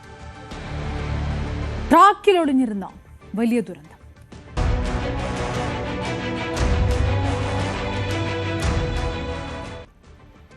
ഛത്തീസ്ഗഡിലെ ബിലാസ്പൂരിൽ ട്രെയിനുകൾ കൂട്ടിയിടിച്ച് 6 പേർ മരിച്ചു. നിരവധി പേർക്കാണ് പരിക്കേറ്റത്. പാസഞ്ചർ ട്രെയിനും ഗുഡ്സ് ട്രെയിനുമാണ് കൂട്ടിയിടിച്ചത്. ബിലാസ്പൂർ കത്നി ജംഗ്ഷനിൽ ജയറാം നഗർ സ്റ്റേഷന് സമീപമായിരുന്നു അപകടം. അപകടത്തിൽ റെയിൽവേ സുരക്ഷാ കമ്മീഷണർ അന്വേഷണം പ്രഖ്യാപിച്ചു. മരിച്ചവരുടെ കുടുംബങ്ങൾക്ക് 10 ലക്ഷം രൂപ, ഗുരുതരമായി പരിക്കേറ്റവർക്ക് 5 ലക്ഷം, നിസ്സാരമായി പരിക്കേറ്റവർക്ക് 1 ലക്ഷം എന്നിങ്ങനെ നൽകുമെന്നുള്ള പ്രഖ്യാപനവും റെയിൽവേയുടെ ഭാഗത്തുനിന്നുണ്ടായിരിക്കുന്നു. അഭിലാഷ് രാധാകൃഷ്ണൻ ചേരുകയാണ്. അഭിലാഷ്, മെമു വന്ന് ചരക്ക് തീവണ്ടിയിലിടിക്കിയത്, വാഹനങ്ങൾ ഒരേ ട്രാക്കിൽ സഞ്ചരിക്കുക, ഇത് വീഴ്ചയുണ്ടായത് റെയിൽവേയുടെ ഭാഗത്തു നിന്നാണ് എന്നുള്ളതിൽ തർക്കമേ ഇല്ല. പക്ഷെ വലിയൊരു ദുരന്തമാണ്, ഒരു പക്ഷേ വലിയ തരത്തിൽ മരണനിരക്ക് ഉയരാനിടയായ സംഭവമാണ്. അതല്ലാതെ അവസാനിച്ചത് നിരവധി കോച്ചുകളൊക്കെ പാളം തെറ്റിപ്പോയത് കൊണ്ട് കൂടിയായിരിക്കണം അങ്ങനെ ജീവനുകൾ രക്ഷപ്പെട്ടത്. ഇത് എത്രത്തോളം ഗുരുതരമായ ഒരു വീഴ്ച ഉണ്ടായിട്ടുണ്ട് എന്നുള്ളൊരു നിഗമനത്തിലേക്ക് റെയിൽവേ ഈ മണിക്കൂറുകളിൽ എത്തുന്നു. എങ്ങനെയാണ് അന്വേഷണം പ്രഖ്യാപിച്ചിരിക്കുന്നത്? പരിക്കേറ്റവരുടെ നില ഏത് തരത്തിലാണ്? അപർണ, ഇപ്പോൾ അപർണ പറഞ്ഞതുപോലെ വലിയ രീതിയിലുള്ള ഒരു പിഴവാണ് റെയിൽവേയുടെ ഭാഗത്തുനിന്ന് ഉണ്ടായിരിക്കുന്നതെന്ന് വ്യക്തമാണ്. കാരണം നിർത്തിയിട്ടിരുന്ന ട്രെയിനിന് പിറകിലേക്ക് ഒരു പാസഞ്ചർ ട്രെയിൻ വന്ന് ഇടിച്ച് കയറുകയായിരുന്നു. അതായത് സിഗ്നൽ സംവിധാനങ്ങൾക്കുണ്ടായ പിഴ എന്നുള്ളതാണ് നിലവിൽ പ്രാഥമികമായി കണ്ടെത്തിയിരിക്കുന്നത്. എന്നാൽ അതിനപ്പുറം മറ്റെന്തെങ്കിലും പിഴവുകൾ ഉണ്ടായിട്ടുണ്ടോ, സ്റ്റേഷനിൽ നിന്നുള്ള എന്തെങ്കിലും പിഴവുകൾ ഉണ്ടായിട്ടുള്ളോ എന്നുള്ള കാര്യത്തിൽ അന്വേഷണം നടക്കുകയാണ്. കമ്മീഷണർ ഓഫ് റെയിൽവേ സേഫ്റ്റിയുടെ നേതൃത്വത്തിലാണ് അന്വേഷണം പ്രഖ്യാപിച്ചിരിക്കുന്നത്. ഇതുമായി ബന്ധപ്പെട്ടുള്ള അന്വേഷണത്തിന്റെ നടപടികൾ ഇപ്പോൾ തന്നെ ആരംഭിച്ചിരിക്കുകയാണ്. നമ്മളിപ്പോൾ സ്ക്രീനിൽ കാണുന്നത് പോലെ ഇപ്പോൾ ലൈവായിട്ട് അവിടെ ഈ ഒരു പാസഞ്ചർ ട്രെയിൻ മറ്റ് ഗുഡ്സ് ട്രെയിനിൻ്റെ മുകളിലേക്ക് കയറി നിൽക്കുന്ന ഒരു ദൃശ്യങ്ങളാണ് നമ്മൾ കാണുന്നത്. അവിടെ നിന്ന് അതിനെ തിരിച്ചിറക്കാനുള്ള സംവിധാനങ്ങളും അതുപോലെ പ്രവർത്തനങ്ങളുമാണ് ഇപ്പോൾ നടന്നുകൊണ്ടിരിക്കുന്നത്. നിലവിൽ 6 പേർ അവിടെ കൊല്ലപ്പെട്ടിരിക്കുന്നു. നിരവധി പേർക്ക് പരിക്കേറ്റിരിക്കുന്നു എന്നുള്ളതാണ് ഏറ്റവും ദുഃഖകരമായ കാര്യം. ഇതിൽ ഓരോ മരിച്ചവരുടെ കുടുംബങ്ങൾക്ക് 10 ലക്ഷം രൂപ വീതം റെയിൽവേ പ്രഖ്യാപിച്ചു കഴിഞ്ഞു. അതുപോലെ ഗുരുതരമായി പരിക്കേറ്റവർക്ക് 5 ലക്ഷവും നിസ്സാരമായി പരിക്കേറ്റവർക്ക് ഓരോ ലക്ഷം രൂപയും റെയിൽവേ പ്രഖ്യാപിച്ചിരിക്കുന്നു. അതുപോലെ ഈ വിഷയത്തിൽ എന്തുകൊണ്ട് ഇത്തരത്തിലൊരു സംഭവം ഉണ്ടായി, പിഴവ് ഏത് ഭാഗത്തു നിന്നാണ്, ആരുടെയെങ്കിലും ഭാഗത്തു നിന്നുണ്ടായതാണോ തുടങ്ങിയിട്ടുള്ള കാര്യങ്ങളിൽ അന്വേഷണം കൂടെ പ്രഖ്യാപിച്ചിരിക്കുകയാണ്. ഇന്ന് വൈകുന്നേരം 4 മണിക്കാണ് കോർബ പാസഞ്ചർ എന്ന് പറയുന്ന ഒരു ട്രെയിൻ ജയറാം നഗർ എന്ന് പറയുന്ന ബിലാസ്പൂരിലെ ജയറാം നഗർ എന്ന് പറയുന്ന സ്റ്റേഷന് തൊട്ടടുത്ത് വെച്ച് ഇത്തരത്തിലൊരു ദാരുണമായ അപകടത്തിൽ ഉൾപ്പെടുന്നത്. നിരവധി പേർ ട്രെയിനകത്തുണ്ടായിരുന്നു. പക്ഷേ ഫ്രണ്ട് കോച്ചിൽ, അതായത് ഏറ്റവും ഫ്രണ്ട് കോച്ചിൽ ആദ്യത്തെ 2-3 കോച്ചുകളിൽ ആളുകൾ കുറവായിരുന്നത് കൊണ്ടാണ് ഇത്തരത്തിൽ ഒരു അപകടം. 6 പേർ ദാരുണമായ രീതിയിൽ 6 പേർ കൊല്ലപ്പെട്ടെങ്കിലും കൂടുതൽ ആളുകൾ മരിക്കാനായിട്ടൊരു ഇടമുണ്ടാവാത്തത് ഇത്തരത്തിൽ ആദ്യത്തെ 2-3 കോച്ചുകളിൽ ആളില്ലാത്തത് കൊണ്ടാണ്. മാത്രമല്ല അതൊരു പാസഞ്ചർ ട്രെയിൻ കൂടിയാണ്. അതുകൊണ്ടാണ് ഇത്തരത്തിൽ 6 പേർ മരിക്കുന്ന ഒരു സാഹചര്യത്തിലേക്ക് കാര്യങ്ങൾ എത്തിയത്. എന്നാൽ കൂടുതൽ വലിയ രീതിയിലുള്ള മരണസംഖ്യ ഉയരാനൊരു കാരണം ഉണ്ടാവാത്തതും ഈ ട്രെയിനിൽ ആളുകൾ കുറവായിരുന്നു എന്നുള്ളത് കൊണ്ടാണ്. പക്ഷേ എന്നിരുന്നാൽ പോലും ഈ 6 പേർ കൊല്ലപ്പെട്ടു, നിരവധി പേർക്ക് പരിക്കേറ്റു എന്നുള്ളത് ദാരുണമായ സംഭവം തന്നെയാണ്. ഇന്ന് വൈകുന്നേരം 4 മണിക്കാണ് ഇത്തരത്തിലൊരു നിർത്തിയിട്ടിരുന്ന ഗുഡ്സ് ട്രെയിനിന് പിന്നിലേക്ക് ഈ ഒരു കോർബ പാസഞ്ചർ ട്രെയിൻ ഇടിച്ചു കയറിയത്. അപർണ. അഭിലാഷ് രാധാകൃഷ്ണൻ വിവരങ്ങൾ നൽകിയുമ്പോൾ കണ്ടുകൊണ്ടിരിക്കുന്നത് തത്സമയ ദൃശ്യങ്ങൾ കൂടിയാണ്. റെയിൽവേയുടെ ഭാഗത്തുണ്ടായിരിക്കുന്ന വലിയ ഗുരുതരമായിട്ടുള്ള ഒരു പിഴവായി തന്നെ വിലയിരുത്തപ്പെടുന്നു. റെയിൽവേ അന്വേഷണം പ്രഖ്യാപിക്കുകയും ചെയ്തു. നമുക്ക് തിരികെ എത്താം ന്യൂസ് 8 ഇടവേളയ്ക്ക് ശേഷം.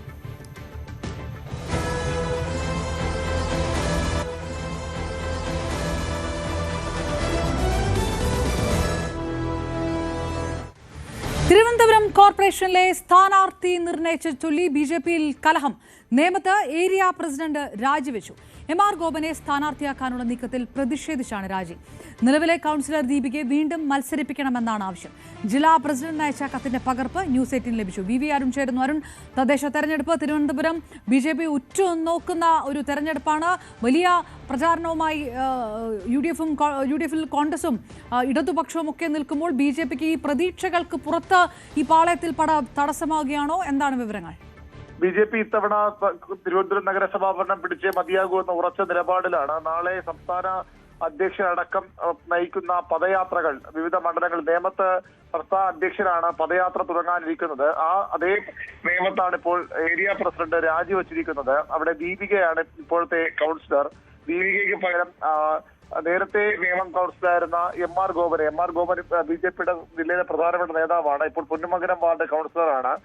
ഗോപനെ മത്സരിപ്പിക്കാൻ ഗോപൻ അവിടെ സ്വയം സ്ഥാനാർത്ഥിയായി പ്രഖ്യാപനം നടത്തി രംഗത്തിറങ്ങി എന്നാണ് ഈ കത്തിൽ ജയകുമാർ കരമന ജയൻ ജില്ലാ പ്രസിഡന്റ് ബിജെപിയുടെ ജില്ലാ പ്രസിഡന്റ് കരമന ജയൻ അയച്ച ഈ കത്തിൽ ആരോപിക്കുന്നത്. നേരത്തെ 2015 കൗൺസിലർ സമയത്ത് കോവിഡ് കാലത്ത് പോലും വാർഡിലെ ജനങ്ങളെ തിരിഞ്ഞു നോക്കാതെ ജനങ്ങളെ അനാഥരാക്കിയ ആളാണ് എം ആർ ഗോപൻ. ഒരു വർഷത്തോളം അവിടെ കൗൺസിലില്ലാത്ത അവസ്ഥ വന്നു. പിന്നീട് പാർട്ടി ഇടപെട്ടാണ് പുതിയ സ്ഥാനാർത്ഥിയെ കൊണ്ടുവരികയും ദീപിക അവിടെ വിജയിപ്പിച്ചെടുക്കുകയും ചെയ്തത്. ദീപികയെ പരാജയപ്പെടുത്താൻ വലിയ ശ്രമങ്ങൾ സീറ്റ് കൊടുക്കാൻ പാടില്ലെന്ന് ആദ്യം വാദിച്ചു. പിന്നീട് ഈ മത്സരത്തിന്റെ ആവശ്യമില്ലെന്ന് പറഞ്ഞു.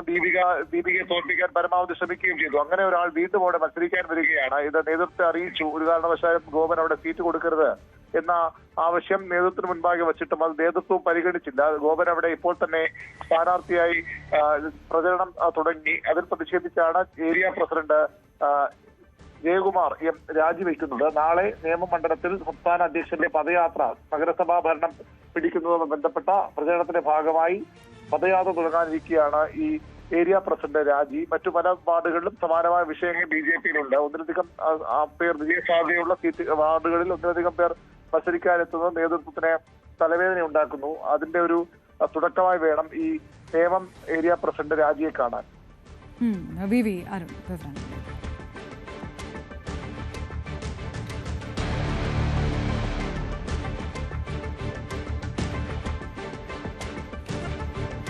അതേസമയം പ്രഖ്യാപനത്തിന് മുൻപ് തന്നെ തിരുവനന്തപുരം കോർപ്പറേഷനിൽ മുന്നണികൾ പ്രചാരണം ശക്തമാക്കുകയാണ്. 48 വാർഡുകളിൽ സ്ഥാനാർത്ഥികളെ പ്രഖ്യാപിച്ച് കോൺഗ്രസ് പദയാത്രയും തുടങ്ങി. ബിജെപിയുടെ പദയാത്രയ്ക്കും നാളെ തുടക്കമാകും. 2 ദിവസത്തിനകം സ്ഥാനാർത്ഥിയെ പ്രഖ്യാപിക്കുമെന്നും ഭരണം നിലനിർത്തുമെന്നുള്ള പ്രതീക്ഷയാണ് CPM പങ്കുവയ്ക്കുന്നത്. തുടർച്ചയായി ഇടതുമുന്നണിയാണ് തിരുവനന്തപുരം നഗരസഭ ഭരിക്കുന്നത്. 2010 വരെ പ്രധാന പ്രതിപക്ഷം കോൺഗ്രസ് ആയിരുന്നു. പക്ഷേ 2010 40ഓളം സീറ്റ് നേടിയ കോൺഗ്രസ് പിന്നീട് നേരെ താഴെ പോവുകയായിരുന്നു. 15 ആകുമ്പോൾ അത് പകുതിയായി കുറഞ്ഞു. 21 വാർഡുകളിലേക്ക് എത്തി. 2020 ആകുമ്പോൾ അത് 10 വാർഡുകൾ ചുരുങ്ങുകയായിരുന്നു കോൺഗ്രസ്. പക്ഷേ ഇത്തവണ കോൺഗ്രസ് അതിശക്തമായ പോരാട്ടം നടത്തുമെന്ന സൂചന നൽകിയാണ് കെ ശബരിനാഥനെ മുൻ MLA കെ ശബരിനാഥനെ KPCC ജനറൽ സെക്രട്ടറി മേയർ സ്ഥാനാർത്ഥിയായി പ്രഖ്യാപിച്ചത്. ആദ്യമേ 48 സ്ഥാനാർത്ഥികളെ പ്രഖ്യാപിച്ചവർ പ്രചരണരംഗത്തും സജീവമായി കഴിഞ്ഞു. നേമം മണ്ഡലത്തിൽ നിന്ന് കെ മുരളീധരൻ നയിക്കുന്ന യാത്രയും ഇന്നലെ ആരംഭിച്ചിട്ടുണ്ട്. ഭരണം പിടിച്ചെടുക്കാം എന്ന വലിയ ആത്മവിശ്വാസത്തോടു കൂടിയാണ് ഇത്തവണ UDF തെരഞ്ഞെടുപ്പിനെ നേരിടുന്നത്. അതുകൊണ്ട് തന്നെ UDF ഈ രീതിയിൽ രംഗത്തിറങ്ങും മുമ്പ് നേരിട്ടുള്ള LDF CPM BJP പോരാട്ടമാകും നഗരസഭാ ഭരണത്തിന് വേണ്ടി എന്ന സൂചനകളാണ് ആദ്യമൊക്കെ ആ പ്രതീതിയാണ് ആദ്യം ഉണ്ടായത്. പക്ഷേ കോൺഗ്രസ് ഇറങ്ങിയതോടുകൂടി ഒരു ത്രികോണ പോരാട്ടത്തിലേക്ക് കാര്യങ്ങൾ മാറുമെന്ന പ്രതീതി ഇപ്പോൾ പൊതുവിൽ സൃഷ്ടിക്കപ്പെട്ടിട്ടുണ്ട്. ഏതായാലും CPM വലിയ ആത്മവിശ്വാസത്തിലാണ്. 51 സീറ്റ് കഴിഞ്ഞ തവണ നേടിയിരുന്നു. പിന്നീട് ഉപതെരഞ്ഞെടുപ്പിൽ BJP വാർഡ് പിടിച്ചെടുത്തു. അങ്ങനെ ഇത്തവണ ഭരണം നിലനിർത്താനാകുമെന്ന ഉറച്ച പ്രതീക്ഷ തന്നെയാണ് CPM ഇടതു മുന്നണിയും ഉള്ളത്. 2 ദിവസങ്ങൾക്കുള്ളിൽ ഇവിടെ സ്ഥാനാർത്ഥി പട്ടിക പുറത്തുവരും. ഒരു തരത്തിലും ആശങ്കയില്ല, ഭരണം നിലനിർത്തുമെന്ന് ഉറപ്പിച്ചു പറയുകയാണ് CPM നേതാക്കൾ. കോർപ്പറേഷനിലെ ഇടതുപക്ഷ ജനാധിപത്യ മുന്നണി ജയിക്കുമെന്ന കാര്യത്തിൽ ഒരു തർക്കവും വേണ്ട. അതാണ് ഞാൻ പറഞ്ഞത്.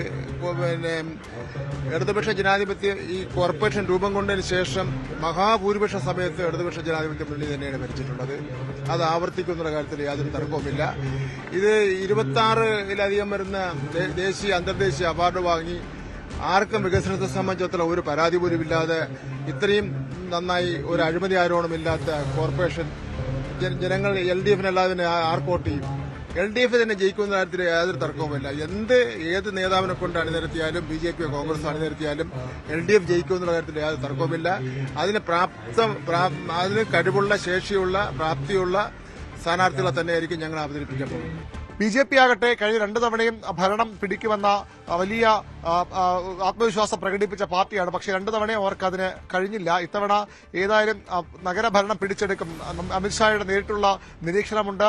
സംസ്ഥാന അധ്യക്ഷൻ BJP സംസ്ഥാന അധ്യക്ഷൻ രാജീവ് ചന്ദ്രശേഖർ നേരിട്ട് ഓരോ കാര്യങ്ങളും ഏകോപിപ്പിക്കുന്നുണ്ട്. അതുകൊണ്ട് തന്നെ ഇത്തവണ ഭരണം പിടിച്ചെടുക്കുമെന്ന വലിയ പ്രതീക്ഷ BJPക്കും ഉണ്ട്. അവർ ഇതിനകം അതിന്റെ പ്രവർത്തനങ്ങൾ ആരംഭിച്ചിട്ടുമുണ്ട്.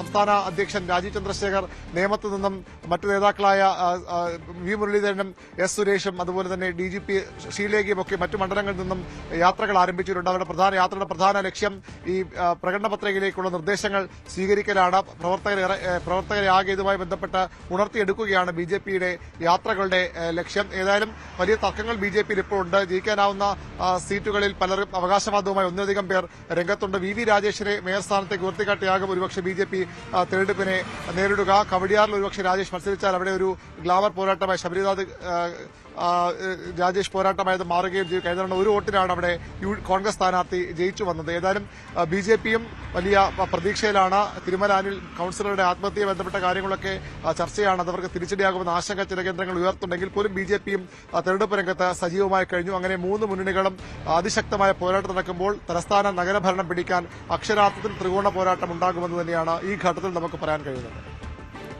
കൊല്ലത്ത് നഗരസഭാ തെരഞ്ഞെടുപ്പിൽ ആദ്യഘട്ട സ്ഥാനാർത്ഥി പട്ടിക പുറത്തിറക്കിയിരിക്കുകയാണ് കോൺഗ്രസ്. 13 പേരെയാണ് പാർട്ടി പ്രഖ്യാപിച്ചത്. മുൻ കൌൺസിലറും INTUC ജില്ലാ അധ്യക്ഷനുമായ AK ഹഫീസാണ് മേയർ സ്ഥാനാർത്ഥി.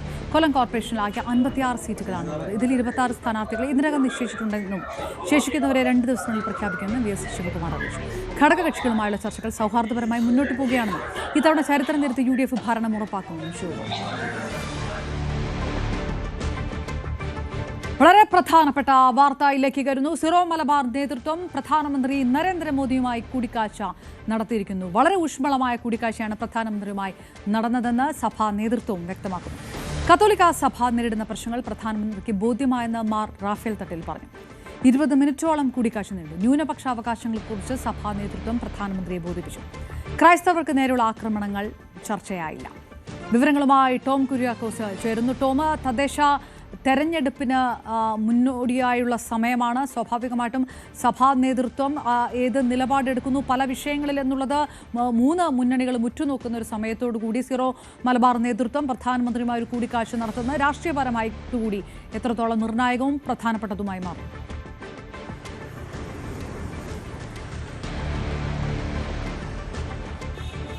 അപർണ, സീറോ മലബാർ സഭയുടെ മേജർ ആർച്ച് ബിഷപ്പായ ശേഷം ഇത് 2ാം തവണയാണ് മാർ റാഫേൽ തട്ടിൽ പ്രധാനമന്ത്രി നരേന്ദ്രമോദിയുമായി കൂടിക്കാഴ്ച നടത്തുന്നത്. ഒരു സൗഹൃദ കൂടിക്കാഴ്ച എന്നായിരുന്നു സഭാ നേതൃത്വം നേരത്തെ വ്യക്തമാക്കിയ കാര്യം.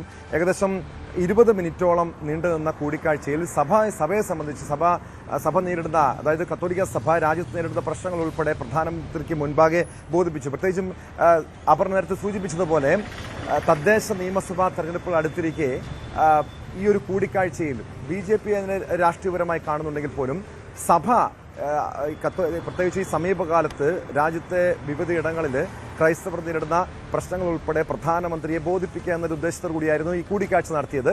ഈ 20 മിനിറ്റോളം നീണ്ട കൂടിക്കാഴ്ചയിൽ ഫരീദാബാദ് അതിരൂപത ആർച്ച് ബിഷപ്പ് മാർ കുര്യാക്കോസ് ഭരണിക്കുളങ്ങരയും സഭയുടെ വിവിധ വൈദികരുമടക്കം ഈ കൂടിക്കാഴ്ചയിൽ പങ്കെടുത്തു. ഇതോടൊപ്പം BJP സംസ്ഥാന അധ്യക്ഷൻ രാജീവ് ചന്ദ്രശേഖറും കൂടിക്കാഴ്ചയിൽ സംബന്ധിച്ചിരുന്നു. അതിൽ പ്രധാനമായും സഭാ നേതൃത്വം ആവശ്യപ്പെട്ട കാര്യം കഴിഞ്ഞ കുറേ നാളുകളായി രാജ്യത്ത് ക്രൈസ്തവ വിഭാഗം നേരിടുന്ന പ്രശ്നങ്ങൾ ഉൾപ്പെടെ പ്രധാനമന്ത്രിക്കുണ്ടായി ബോധ്യപ്പെടുത്തുകയുണ്ടായി. അതായത് കഴിഞ്ഞ ദിവസം ഡൽഹിയിൽ ഫരീദാബാദ് അതിരൂപത ആയി പ്രഖ്യാപിച്ച ചടങ്ങിൽ കേന്ദ്ര ന്യൂനപക്ഷകാര്യ മന്ത്രി കിരൺ റിജിജു നടത്തിയൊരു പ്രസ്താവനയുണ്ട്. അതായത് രാജ്യത്ത് കത്തോലിക്ക വിഭാഗമല്ല, കത്തോലിക്ക സഭയല്ല മതപരിവർത്തനം നടത്തുന്നത്. ഇക്കാര്യത്തിൽ പ്രധാനമന്ത്രി നരേന്ദ്രമോദിക്ക് ഇക്കാര്യത്തെക്കുറിച്ച് വളരെ ബോധ്യമുണ്ട്. അത്തരമൊരു ആശങ്ക, അതായത് ക്രൈസ്തവ സഭകളെ ഒന്നടങ്കം ഈ മതപരിവർത്തനത്തിന്റെ ആളുകളാണെന്ന രീതിയിലുള്ള ഒരു ആക്ഷേപം വടക്കേ ഇന്ത്യയിൽ പൊതുവായി സംഘപരിവാർ സംഘടനകൾക്കുണ്ടെങ്കിൽ അത് മാറ്റുക എന്നൊരു ഉദ്ദേശം കൂടി സഭാ നേതൃത്വത്തിന് ഉണ്ടായിരുന്നു. ഇക്കാര്യം പ്രധാനമന്ത്രി ബോധിപ്പിച്ചു എന്നാണ് മനസ്സിലാക്കുന്നത്. മാത്രമല്ല ഡൽഹിയിൽ സീറോ മലബാർ സഭയ്ക്ക് ആസ്ഥാനം വേണം, അതിനുവേണ്ടിയുള്ള സ്ഥല സൗകര്യം ഏർപ്പെടുത്തണമെന്നൊരു ആവശ്യം കൂടി സഭാ നേതൃത്വം പ്രധാനമന്ത്രിക്ക് മുൻപാകെ ബോധിപ്പിച്ചിട്ടുണ്ട്. പക്ഷേ മറ്റ് പല രീതിയിലുള്ള അഭ്യൂഹങ്ങൾ ഉണ്ടായിരുന്നു. കാരണം ഛത്തീസ്ഗഡിലടക്കം ക്രൈസ്തവ വിഭാഗത്തിന് നേരെ ഉണ്ടായ പ്രശ്നങ്ങൾ പ്രധാനമന്ത്രിയെ ബോധിപ്പിക്കുക തുടങ്ങിയ ആവശ്യങ്ങൾ സഭ ഉന്നയിക്കുമെന്ന രീതിയിലുള്ള അഭ്യൂഹം ഉണ്ടായിരുന്നു. പക്ഷേ അക്കാര്യങ്ങളിലേക്കൊന്നും ചർച്ച നീണ്ടില്ല. മാത്രമല്ല ഇതിലൊരു സൗഹാർദ്ദ കൂടിക്കാഴ്ചയായിട്ട് മാത്രമാണ് ഇതിനെ കാണുന്നത്. പക്ഷേ BJP നേതൃത്വത്തെ സംബന്ധിച്ച് പ്രത്യേകിച്ച് തെരഞ്ഞെടുപ്പ് വരുന്ന പശ്ചാത്തലത്തിൽ കഴിഞ്ഞ കുറേ നാളുകളായി ക്രൈസ്തവ വിഭാഗത്തെ ഒപ്പം നിർത്താനുള്ള നീക്കം BJPയുടെ ഭാഗത്തുനിന്നുണ്ടാകുന്നുണ്ട്. ഛത്തീസ്ഗഡിൽ ഈ അടുത്ത കാലത്ത് കന്യാസ്ത്രീകൾക്ക് നേരെ ഉണ്ടായ കേസും മറ്റു പ്രശ്നങ്ങളും അത് BJP നിന്നും ക്രൈസ്തവ വിശ്വാസികൾ ക്രൈസ്തവ വിഭാഗം അകന്നു വന്നൊരു പ്രതീതിയുണ്ട്. ആ ഒരു അകൽച്ച മാറ്റുക എന്നത് കൂടിയ തന്നെയായിരുന്നു പ്രധാനമന്ത്രിയുമായി ഇന്ന് ഈ കൂടിക്കാഴ്ചയെ BJP കണ്ടത്. BJP നേതൃത്വം അതായത് സംസ്ഥാന അധ്യക്ഷനടക്കം ഡൽഹിയിലെത്തി കൂടിക്കാഴ്ചയ്ക്കുള്ള സൗകര്യമൊരുക്കുകയും ചെയ്തു. സ്വാഭാവികമായും ഈ വരുന്ന തെരഞ്ഞെടുപ്പുകളിൽ അതെങ്ങനെ പ്രതിഫലിക്കും, BJPക്ക് ക്രൈസ്തവ വിഭാഗത്തിന്റെ ആ വിശ്വാസം ആർജിച്ചെടുക്കാൻ കഴിയുമോ തുടങ്ങിയ കാര്യങ്ങളൊക്കെ എന്തായാലും കണ്ടറിയേണ്ടതാണ്. പക്ഷേ ഈ ഒരു കൂടിക്കാഴ്ച സഭയെ സംബന്ധിച്ച് സഭയെ വളരെ ഊഷ്മളമായിട്ടാണ് പ്രധാനമന്ത്രി നരേന്ദ്രമോദി ഞങ്ങളെ കേട്ടത് എന്നാണ് സഭാ അധ്യക്ഷൻ അതായത് സീറോ മലബാർ സഭയുടെ major archbishop Mar Raphael Thattil വ്യക്തമാക്കുകയും ചെയ്തിരിക്കുന്നത്. ടോം കുര്യാക്കോസ് നിരവധി ക്രിമിനൽ കേസുകളിലെയും മോഷണ കേസുകളിലെയും പ്രതിയായ കുപ്രസിദ്ധ മോഷ്ടാവ് ബാലമുരുകൻ പോലീസ് കസ്റ്റഡിയിൽ നിന്ന് ചാടിപ്പോയതിൽ തമിഴ്നാട് പോലീസ് ഉദ്യോഗസ്ഥരുടെ മൊഴിയിൽ വ്യക്തത തേടുകയാണ് കേരള പോലീസ്. ഈ കള്ളൻ ചാടിപ്പോയതാണോ അത് പോലീസ് സഹായിച്ചതാണോ എന്നുള്ള ചോദ്യങ്ങളൊക്കെ പരക്കുന്ന സമയത്താണ് തമിഴ്നാട് പോലീസ് സംഘം സഞ്ചരിച്ചിരുന്ന കാറിന്റെ CCTV ദൃശ്യങ്ങൾ ശേഖരിക്കുകയാണ് ഇപ്പോൾ കേരള പോലീസ്. ബാലമുരുകന് ആലത്തൂരിൽ നിന്ന് ഭക്ഷണം വാങ്ങിക്കൊടുത്ത ശേഷം കൈവിലങ്ങ് ഇട്ടിരുന്നില്ല എന്നാണ് തമിഴ്നാട് പോലീസ് ഉദ്യോഗസ്ഥർ വിയൂർ പോലീസിന് മൊഴി നൽകിയിരിക്കുന്നത്. കള്ളനാണോ കള്ളനേക്കാളും വലിയ പോലീസാണോ ഇനി വ്യക്തമാകാൻ പോകുന്നത്, വെളിപ്പെടാൻ പോകുന്നത് എന്നുള്ളതാണ് ചോദ്യം. ഇന്നലെ വൈകുന്നേരത്തോടു കൂടിയാണ് വിയ്യൂർ ജയിലിലെ തടവുകാരനായിരുന്ന ബാലമുരുകൻ എന്ന കൊടും ക്രിമിനൽ രക്ഷപ്പെടുന്നത്. പോലീസിന്റെ കണ്ണ് വെട്ടിച്ച് രക്ഷപ്പെടുന്ന സാഹചര്യമാണ് ഉണ്ടായത്. പല കേസുകൾ അതായത് കൊലപാതക കുറ്റം ഉൾപ്പെടെ 53 കേസുകളിൽ ശിക്ഷ വിധിക്കപ്പെട്ടാണ് ബാലമുരുകൻ ജയിലിലുള്ളത്. പല കേസുകളും തമിഴ്നാട്ടിലാണ്. അതുകൊണ്ട് തന്നെ ഇത്തരത്തിൽ പലതവണയായി തമിഴ്നാട്ടിലേക്ക് വിയ്യൂർ ജയിലിൽ നിന്നും ബാലമുരുകനെ കൊണ്ടുപോകുന്ന സാഹചര്യമുണ്ട്. അത്തരത്തിലൊരു കേസിന്റെ അന്വേഷണവുമായി ബന്ധപ്പെട്ട് കഴിഞ്ഞ ദിവസം ഞായറാഴ്ച തമിഴ്നാട് പോലീസ് ബാലമുരുകനെ കസ്റ്റഡിയിലെടുത്തിരുന്നു. അതിനുശേഷം ഇന്നലെ വൈകുന്നേരം 9:45 കൂടി തിരിച്ച് വിയ്യൂർ ജയിലിൽ എത്തിക്കുമെന്നായിരുന്നു കണ്ടീഷൻ. പക്ഷേ ഇന്നലെ ആലത്തൂരിൽ നിന്നും ഭക്ഷണം കഴിക്കാൻ വേണ്ടി കൈവിലങ്ങ് അഴിച്ചതാണ്. അതിനുശേഷം ബാലമുരുകന്റെ കയ്യിൽ കൈവിലങ്ങ് ധരിപ്പിച്ചിരുന്നില്ല എന്നാണ് തമിഴ്നാട് പോലീസ് കേരള പോലീസിന് നൽകിയിരിക്കുന്ന മൊഴി. അങ്ങനെയാണ് ഈ ബാലമുരുകൻ രക്ഷപ്പെട്ടിരുന്ന സാഹചര്യം വിയ്യൂർ ജയിലിന് സമീപത്തെത്തിയപ്പോൾ ജയിൽ വളപ്പിലേക്ക് എടുത്തു ചാടിയെന്നാണ് പറയപ്പെടുന്നത്. ജയിൽ വളപ്പിൽ നിന്നും ബാലമുരുകന്റെ ചെരുപ്പ് കണ്ടെത്തുന്ന സാഹചര്യം ഉണ്ടായിട്ടുണ്ട്. അതുകൊണ്ട് തന്നെ ഡോഗ് സ്ക്വാഡ് ഉൾപ്പെടെയുള്ള സംഘത്തിൽ ഡോഗ് സ്ക്വാഡിനെ ഉൾപ്പെടുത്തി തന്നെയാണ് പോലീസ് അന്വേഷണം ആരംഭിച്ചിരിക്കുന്നത്. തൃശ്ശൂർ ജില്ലയുടെ വിവിധ ഭാഗങ്ങളിലായിട്ട് അന്വേഷണം പുരോഗമിക്കുന്നുണ്ട്.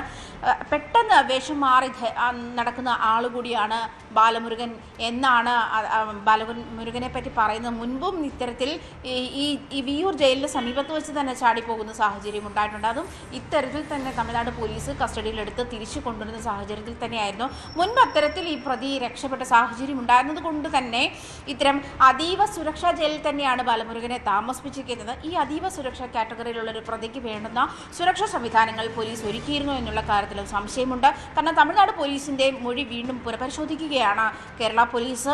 ഈ ആലത്തൂരിന് ശേഷം എന്തുകൊണ്ടാണ് വീണ്ടും ബാലമുരുകന്റെ കയ്യിൽ വിലങ്ങ് അണിയിക്കാതിരുന്നത് എന്നൊരു ചോദ്യം ബാക്കിയാകുന്നുണ്ട്. അതുമാത്രമല്ല വിയ്യൂർ ജയിലിന്റെ സമീപത്തെത്തിയപ്പോൾ ശുചിമുറിയിൽ പോകാനാണെന്ന് ആവശ്യപ്പെട്ടാണ് ബാലമുരുകൻ ജീപ്പ് നിർത്തിച്ചതും. അതിൽ നിന്നും ഒരു പോലീസുകാരനാണ് ബാലമുരുകന് ഒപ്പം വണ്ടിയിൽ നിന്നും പുറത്തിറങ്ങിയത് എന്നാണ് മനസ്സിലാക്കാൻ കഴിയുന്നത്. ഈ ഒരു സമയത്താണ് ബാലമുരുകൻ രക്ഷപ്പെടുന്നത് സാഹചര്യമുണ്ടായിരുന്നത്. മുൻപും ഇങ്ങനെ തന്നെ ആയിരുന്നു സംഭവിച്ചിരുന്നത്. മുൻപും ഇയാൾ രക്ഷപ്പെട്ടത് ഇങ്ങനെ 2023 സെപ്റ്റംബർ മുതൽ ബാലമുരുകൻ ഇവിടെ അതിസുരക്ഷാ തടവുകാരനായി കഴിഞ്ഞുകൂടുകയാണ്. 54 കേസുകൾ എന്ന് പറയുമ്പോൾ തനിക്കെതിരെ സാക്ഷി പറഞ്ഞ സ്ത്രീയെ വകവരുത്തിയ ചരിത്രം വരെ ബാലമുരുകനുണ്ട്. ഇത്തരം കൊടും ക്രിമിനലായിട്ടുള്ള ഒരാളെ ഏത് സാഹചര്യത്തിലാണ് ഇത്രയും സുരക്ഷാ സംവിധാനങ്ങൾ ഇല്ലാതെ കൊണ്ടുവരാൻ കഴിയുക എന്നുള്ള ചോദ്യവും ബാക്കിയാവുകയാണ്. എന്തായാലും പോലീസ് വ്യാപകമാക്കിയിട്ടുണ്ട് അന്വേഷണം. പക്ഷേ ഇതുവരെയും ബാലമുരുകനെ കണ്ടെത്താനായിട്ടില്ല എന്നുള്ളതും ഖേദകരമാണ്. പ്രത്യേകിച്ചും ഈ അതിസുരക്ഷാ കാറ്റഗറിയിലുള്ള ഒരു പ്രതി. അതുമാത്രമല്ല അയാൾ ഏത് തരത്തിൽ അതായത് ആളുകൾക്കിടയിൽ ചെന്ന് പെട്ടാൽ ഏത് തരത്തിൽ ആളുകൾക്ക് ഉപദ്രവം ഉണ്ടാകുമെന്നുള്ള കാര്യം നമുക്ക് പ്രഡിക്റ്റ് ചെയ്യാൻ പറ്റാത്തൊരു സാഹചര്യം കൂടി ഉള്ളത് കൊണ്ട് തന്നെ ഇത്തരത്തിലുള്ള ഒരു ക്രിമിനൽ ചാടിപ്പോയത് വലിയ ആശങ്കയാണ് കേരള പോലീസിനുണ്ടാക്കുന്നത്. ന്യൂയോർക്കിനി മംദാനി പിടിക്കും.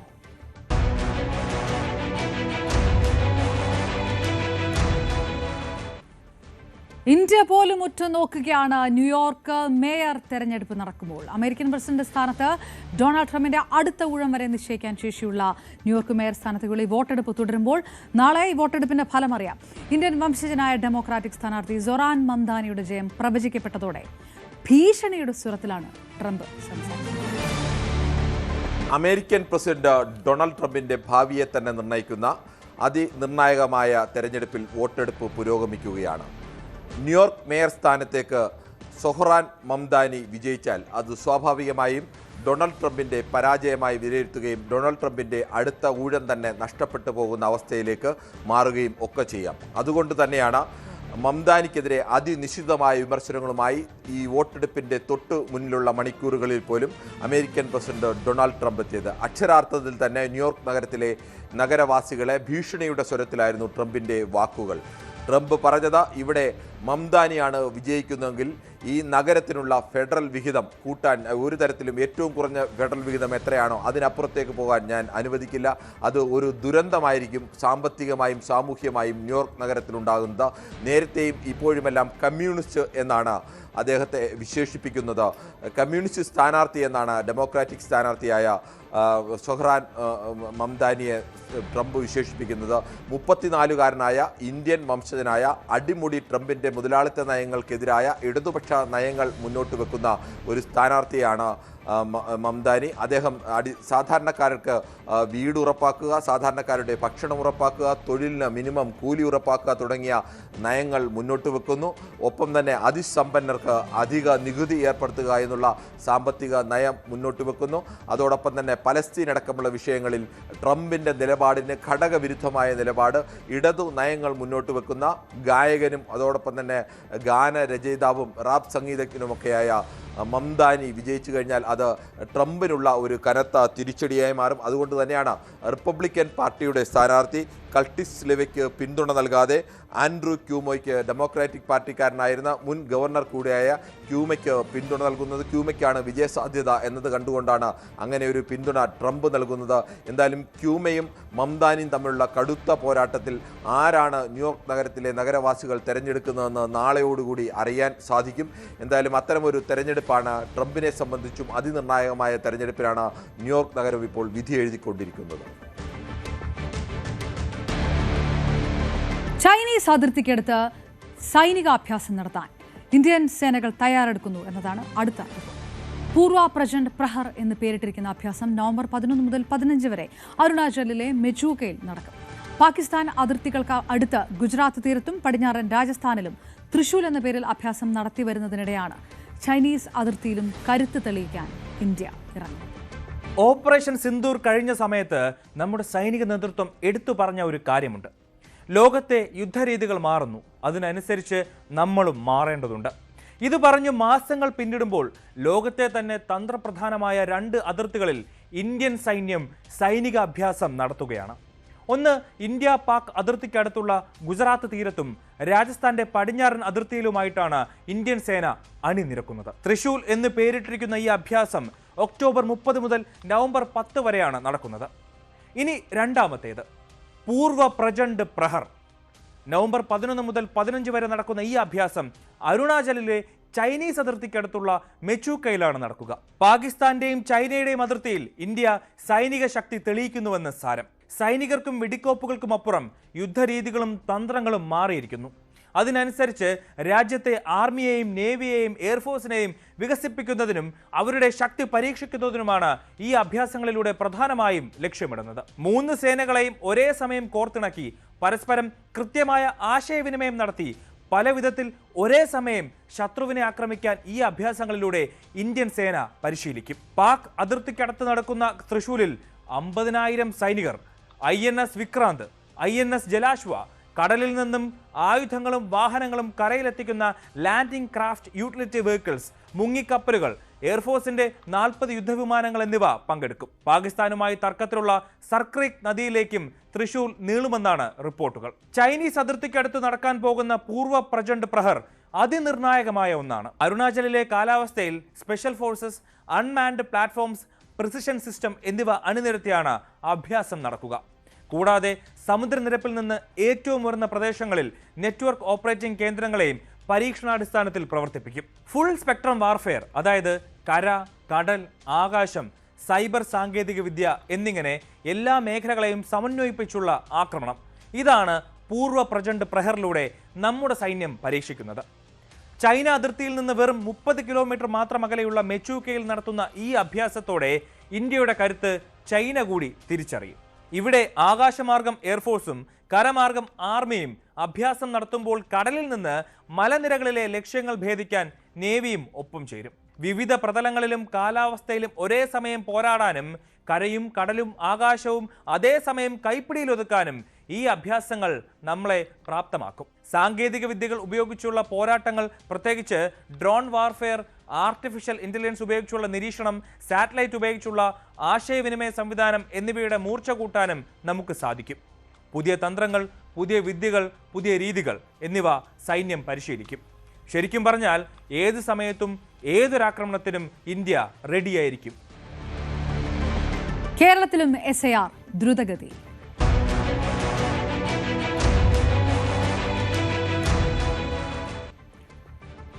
സംസ്ഥാനത്ത് തീവ്ര വോട്ടർ പട്ടിക പരിഷ്കരണ നടപടികൾക്ക് തുടക്കം. BLOമാരുടെ നേതൃത്വത്തിൽ വീടുകൾ കയറിയുള്ള വിവരശേഖരണത്തിനാണ് തുടക്കമായത്. അടുത്ത മാസം 4-ാം തീയതി വരെയാണ് വിവരശേഖരണം. ചലച്ചിത്ര താരങ്ങളെ ഉൾപ്പെടെ ഭാഗമാക്കിക്കൊണ്ട് SIR ബോധവൽക്കരണ ക്യാമ്പയിൻ ശക്തമാക്കുകയാണ് തെരഞ്ഞെടുപ്പ് കമ്മീഷൻ. ജനങ്ങളുടെ ഭാഗത്തു നിന്ന് നല്ല തരത്തിലുള്ള സഹകരണമുണ്ടെന്ന് മുഖ്യ തെരഞ്ഞെടുപ്പ് ഓഫീസർ രത്തൻ യു ഖേൽക്കർ പറഞ്ഞു. നമ്മൾ കണ്ടിട്ടുള്ളത് വളരെ നല്ല വിധത്തിലുള്ള ഒരു സഹായം സഹകരണം ജനങ്ങളുടെ ഭാഗത്തിന് വന്നിട്ടുണ്ട്.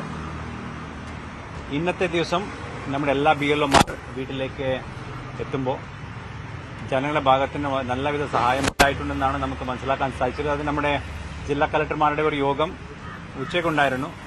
ആ സമയത്ത് തന്നെ അവിടെ വളരെ ക്ലിയർ ആയിട്ട് പറഞ്ഞിട്ടുള്ള ഒരു കാര്യമാണ്. അതുപോലെ തന്നെ ഇനി വരാൻ പോകുന്ന ദിവസങ്ങളിലും നല്ലവിധ സഹായം എല്ലാ ജനങ്ങളുടെ ഭാഗത്തും ഉണ്ടാവണം എന്നുള്ളതാണ് നമുക്ക് ആഗ്രഹിക്കാനുള്ളത്, അപേക്ഷിക്കാനുള്ളത്.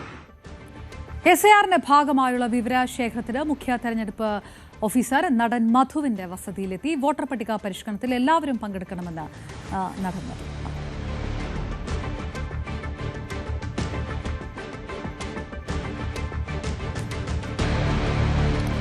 സുപ്രീം കോടതിക്ക് പിന്നാലെ വൻ താരയ്ക്ക് ക്ലീൻ ചിറ്റ് നൽകിയ സൈറ്റ്സ്.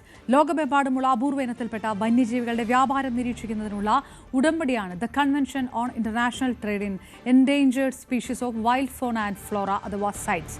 വൻതാര മൃഗസംരക്ഷണ രംഗത്ത് പുതിയ മാതൃക സൃഷ്ടിച്ചെന്ന് സൈറ്റ്സ് ചൂണ്ടിക്കാട്ടി. വൻതാരയിൽ ആധുനിക സൗകര്യങ്ങളും മികച്ച വൈദ്യപരിപാലനവും ലഭ്യമാണ്. സൈറ്റ്സ് എക്സ്പോർട്ട് അല്ലെങ്കിൽ റീ എക്സ്പോർട്ട് പെർമിറ്റുകളുടെ അടിസ്ഥാനത്തിലാണ് വൻതാരയുടെ പ്രവർത്തനം. പെർമിറ്റില്ലാതെ ഒരു മൃഗത്തെ പോലും ഇന്ത്യയിലേക്ക് കൊണ്ടുവന്നിട്ടില്ല. വാണിജ്യ ലക്ഷ്യങ്ങളോടെ മൃഗങ്ങളുടെ ഇറക്കുമതിയോ വിൽപ്പനയോ കണ്ടെത്തിയിട്ടില്ലെന്നും സൈറ്റ്സിന്റെ റിപ്പോർട്ടിൽ.